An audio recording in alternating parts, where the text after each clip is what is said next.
Hey guys, welcome back to my YouTube channel called Real Sweden, or my Facebook page called Real Sweden, or my Instagram page called Real Sweden. Wherever you're watching from, you're welcome. So guys, for a while I've been talking about my autistic brother in Sweden, and today I'm going to be talking about my autistic brother that was denied justice by called a criminal. And if you haven't watched my previous videos, you should go watch them, because then you'll really understand what I'm really talking about. Yes, so my autistic brother in 2014 lived in a group home here in Stockholm, where his finger was knifed by a Swedish boy called Fredrik, and my mom pressed charges to the Swedish courts, but they dropped the case, claiming that my autistic brother doesn't have the psychological capacity to stand in court and defend himself because he's autistic, so they're going to put down the case.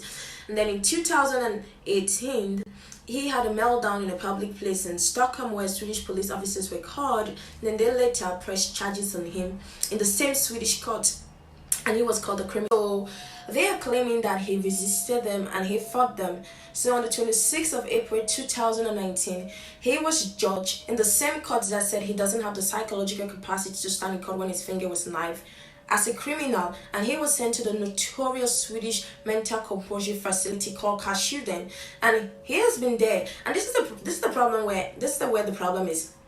This same boy, when his finger was knifed, which I'm going to put the picture up here where his finger was knifed. You're going to see the picture up here. That's his finger when he was knifed. They said he doesn't have the psychological capacity to stand in court and defend himself when his finger was knifed. And then boom, 4 years later, now Swedish police officers are suing him for resisting and fighting them when he had a meltdown. And he's been called a criminal. Here is a video that I'm going to play about me talking to my autistic brother, where he's talking about the incident where his finger was knifed.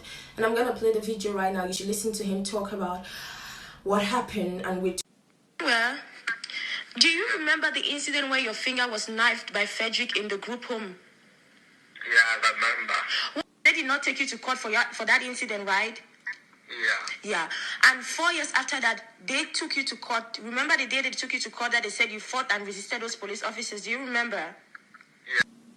In 2014, when your finger was knifed, the Swedish court, Södertörns court, are claiming to punish you today. They said you don't have the psychological capacity to come to court and tell your own side of the story so you can get justice for your finger.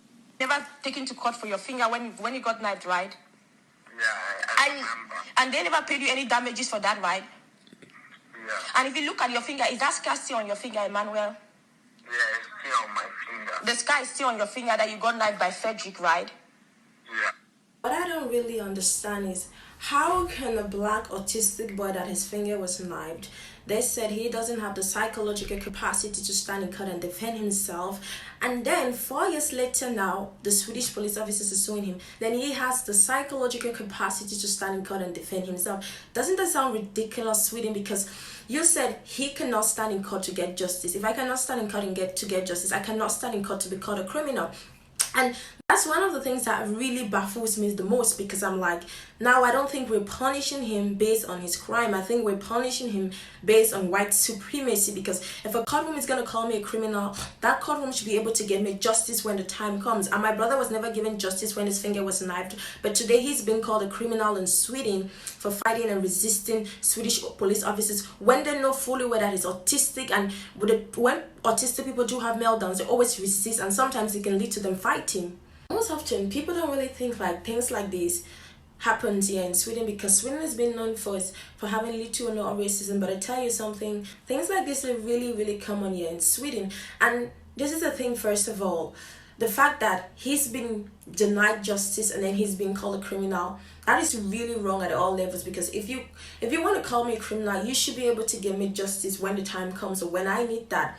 And the thing I don't get is, you want to punish the boy for 2 years, because he has been punished now for close to 2 years. And this is a boy that is autistic, and we know that when autistic people, when they have meltdowns, they tend to be resistant, they tend to fight sometimes. So punishing him, how does that even help his autism? How does that even help him? Because I think that's just, this is just all fun. And like I'm saying, if you want to know more about my autistic brother, because I've made previous videos where I've talked a lot about my autistic brother, but if you're interested to know more, which I'm going to be making more videos, and I'm going to be putting it every Friday, 9 o'clock. You should stay tuned every Friday, 9 o'clock on my Facebook channel, on my Facebook page, on my YouTube channel, and on my Instagram page called Real Sweden. All of them are called Real Sweden. You can check it out there. My previous videos, and I'm gonna be putting more videos where I'm gonna be talking about my autistic brother, his experience in Sweden, being a disabled person, and talking about how it feels, what it feels like to have an autistic person here in Sweden, the kind of experience that my family has been through.